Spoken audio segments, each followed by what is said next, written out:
Final video to fix NVIDIA Smooth Motion, causing bad performance in games. And if you notice your game's lagging or stuttering, you're not alone. Many gamers face this because NVIDIA's Smooth Motion feature sometimes conflicts with certain games, making your graphics card work harder and slowing your gameplay. You've probably seen tons of guides online that are long, confusing, and full of technical steps that feel impossible to follow.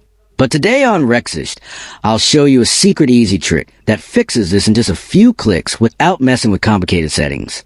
This simple method turns off the problem and lets your games run smoothly again, keeping your FPS steady and your graphics clean.